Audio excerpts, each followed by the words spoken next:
this project are to select a topic and determine general and specific purposes, organize the speech, to ensure the beginning, the body, and the conclusion reinforce purpose, to project sincerity, conviction, and control any nervous lips.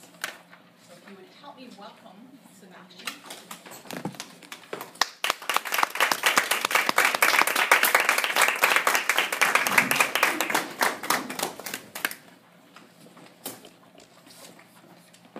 Toastmaster, fellow Toastmasters, and most welcome guests. Let me start with a little secret. Scotiabank, do it right. You are richer than you think. Have you heard of this question? Why me? What have I ever done to deserve this? Well, there probably are 3 levels to this.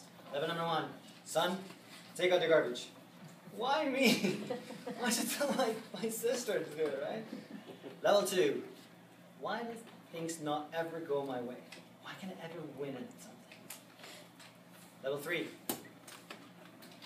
Why did I have to get cancer? Why did I have to go through this? What did I do to deserve this? Now, there's a flip side to this kind of question. Do we ever ask the question when things go our way? Like, hey, I got a job. I got the promotion. Why me? Why did they pick me instead of all the other really great candidates? I'm like, hey, I got off that speeding ticket. Why me? You don't do that, right? Well, hey, I have 4 limbs. I can move around. I can jump. I can play sports. I can dance. Why me? Why did I live? What did I do to deserve this life of perfect health? I want to do a little mind experiment with you guys. If you could please close your eyes. Go ahead, as long as I won't touch you. Now, we're going to go traveling on this. You're going to travel far. You're going to go back to your own high school. Now, I know this trip may take longer for some of you than others. Okay, we'll wait. Okay, are you there? Yeah, are we there yet? Are we there yet? Yes. Okay, picture that student. You know the one I'm talking about.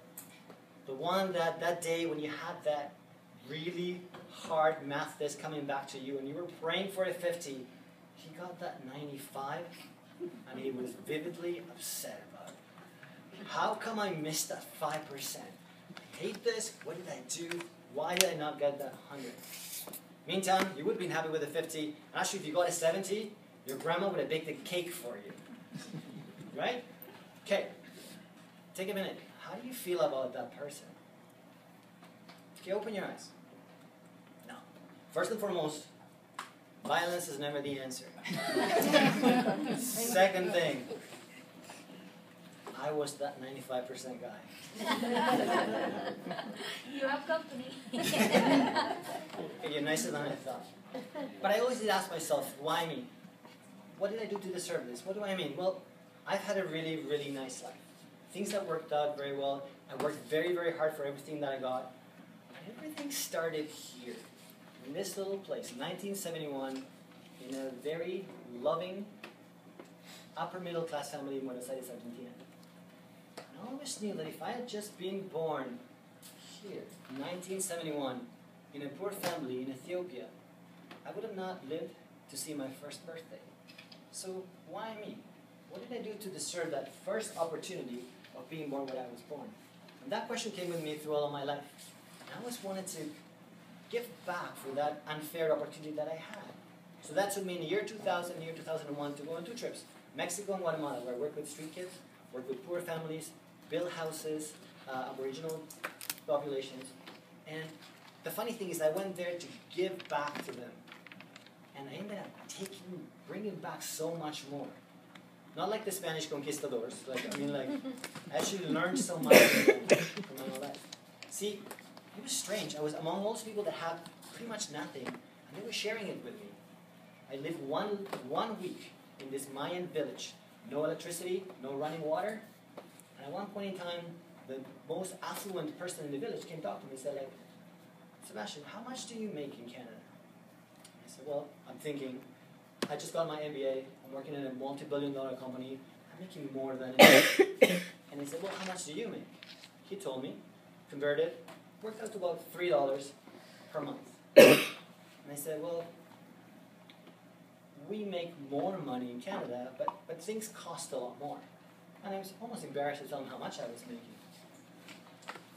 And I realized that they saw our life as the dream.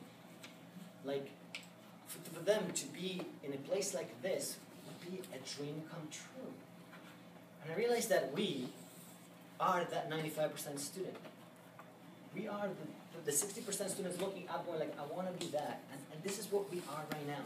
Now, something's kind of funny. The 95% students concentrating on the 5% that he missed as opposed to enjoying the 95% that he got. That could be us. Because we got so much to enjoy. When I came back from the trip, even something silly as like turning on a light switch and the light going on, wow, it's amazing. It truly is amazing how much people work to make that happen. The infrastructure in this country for that to happen is crazy. I would like turning the tap, getting some fresh drinking water. That's incredible. I did not have to go to the river to pick up those cans of water, bring them over, boil them for 2 to 3 hours, let it cool down, and then take a sip, and hopefully not go to the washroom for the next week. Amazing stuff. And this is where we are.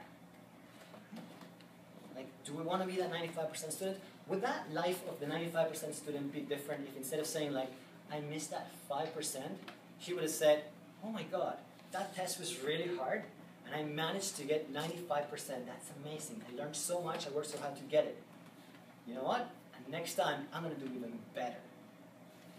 Instead of concentrating on 5%. The purpose of my speech today is not for you to feel guilty in any way, shape, or form. It's try to uncover the fact that we got so much potential to enjoy the things that we have. Because I have a secret for you. Scotiabank had it right. You are definitely richer